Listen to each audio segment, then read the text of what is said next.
Assalamualaikum dan selamat sejahtera. Bertemu lagi kita pada hari ini dalam mata pelajaran sejarah tingkatan 5 KSSM bersama Cikgu Saripah. Okay, hari ini kita akan sambung bab 2 iaitu perlembagaan persekutuan.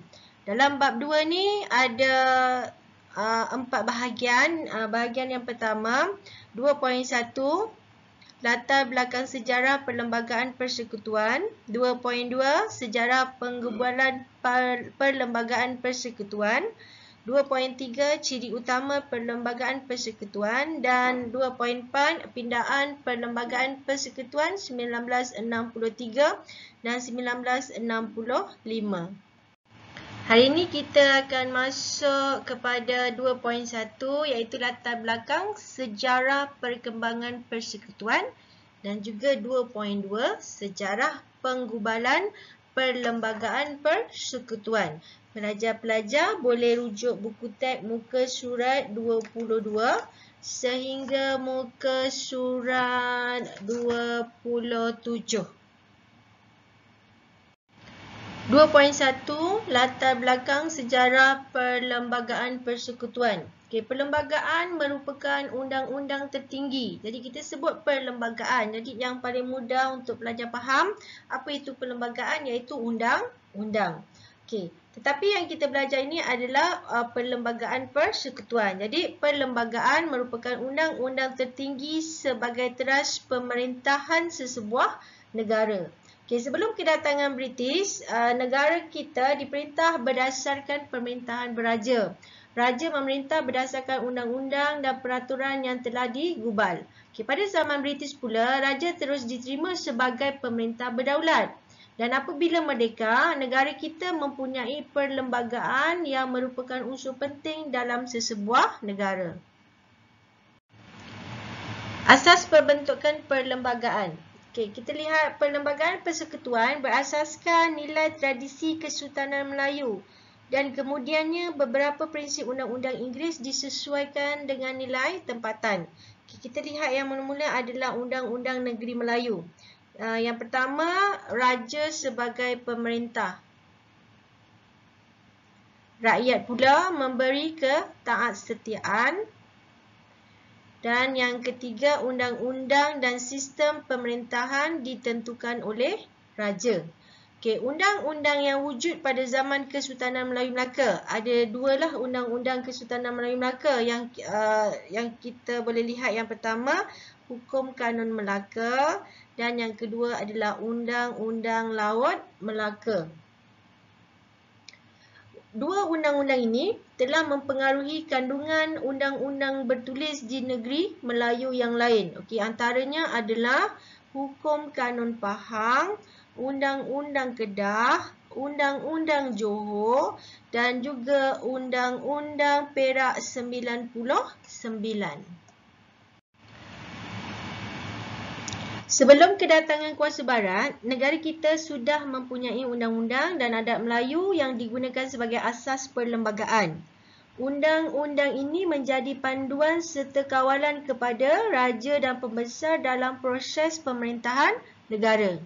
Okay, Undang-Undang Negeri Melayu mengalami perubahan demi perubahan selaras dengan perkembangan masyarakat, sehingga kemunculan dan pengenalan undang-undang dari barat sekitar abad ke-19.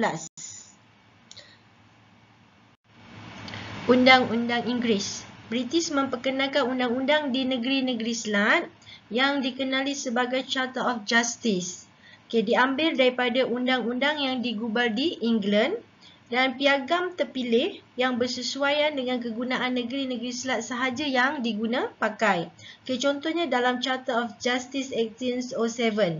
Okay, di Sarawak pula terdapat The Sarawak Application of Law Ordinance 1949 yang menggunakan the Common Law of England. Okay, di Sabah pula terdapat undang-undang yang sama disebut Sabah Application of Laws Ordinance 1951.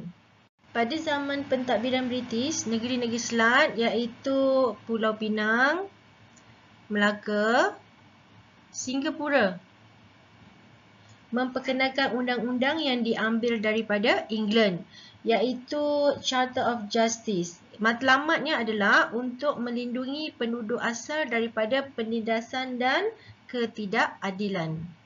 Okey, kita lihat Charter of Justice di negeri-negeri Selat. Yang pertama, kita lihat Charter of Justice 1, 1807, mewujudkan mahkamah di Pulau Pinang. Okey, manakala Charter of Justice 2, 1826, telah menyatukan mahkamah di Singapura, Melaka dan Pulau Pinang. Charter of Justice 3, 1855, mewujudkan mahkamah di Singapura dan Melaka serta Pulau Pinang. Okey, di sini kita akan belajar dua negeri iaitu Sarawak dan juga Sabah. Okey, pada bulan Ogos 1956, Perlembagaan Sarawak memberi kuasa kepada badan membuat undang-undang iaitu Kaunsil Negeri ataupun dikenali sebagai Majlis Negeri yang mempunyai 45 orang ahli dan dipengerusikan oleh Ketua Setiausaha.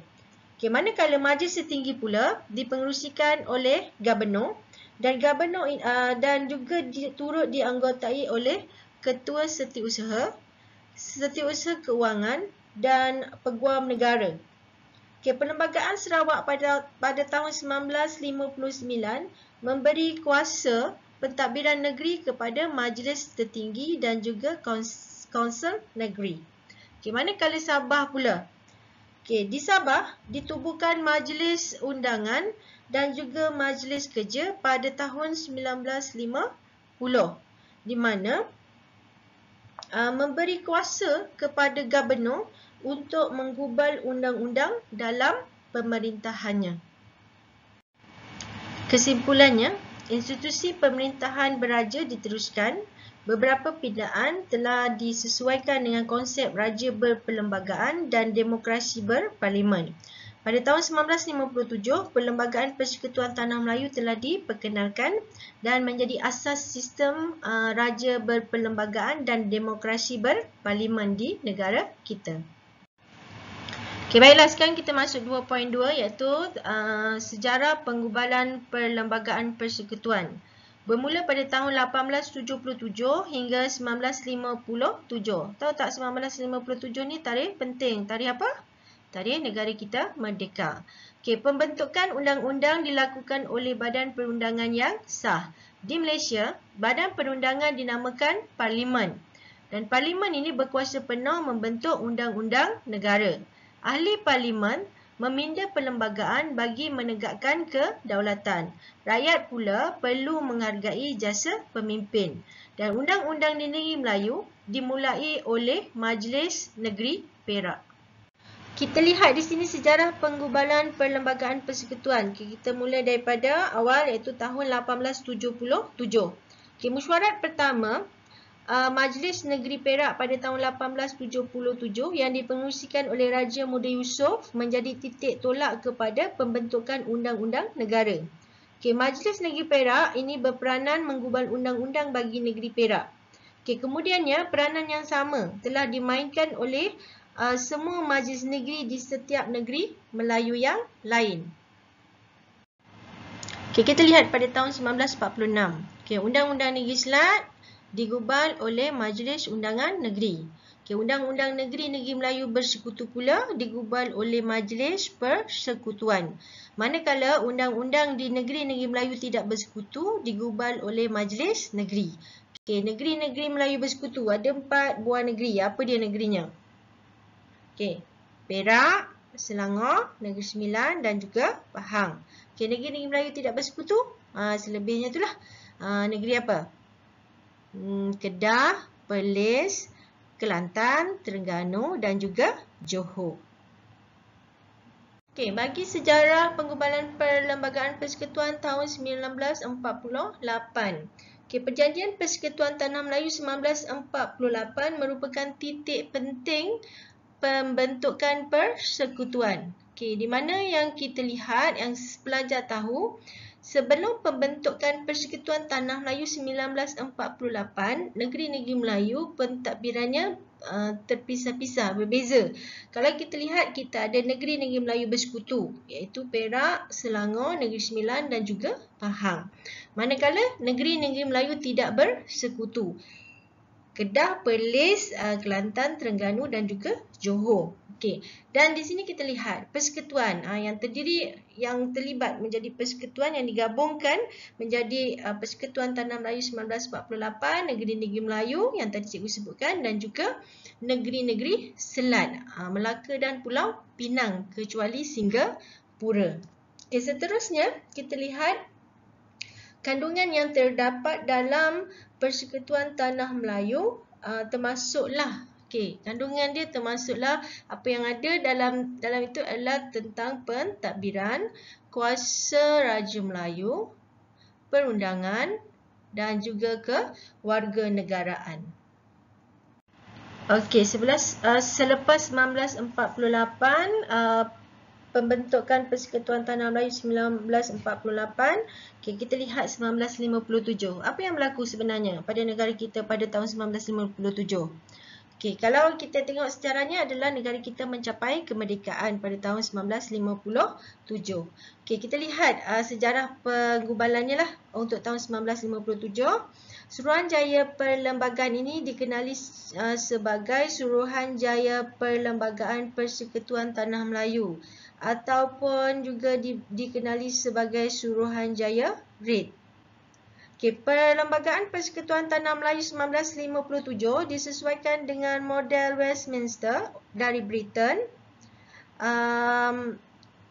Perlembagaan ini juga berkuat kuasa sejurus selepas kemerdekaan pada 31 Ogos 1957, di mana perlembagaan ini menjadi asas kepada perlembagaan negara kita pada hari ini. Pada kesimpulannya, bolehlah kita lihat bahawa Perlembagaan Persekutuan Tanah Melayu 1957 bermodelkan Westminster, memandangkan negara kita mempunyai asas sistem perundangan bertulis, maka hal ini banyak membantu Malaysia untuk menggubal sebuah perlembagaan bertulis. Baiklah, setakat ini saja perjumpaan kita pada hari ini dan kita akan sambung pada perjumpaan akan datang. Okey, sekian. Terima kasih.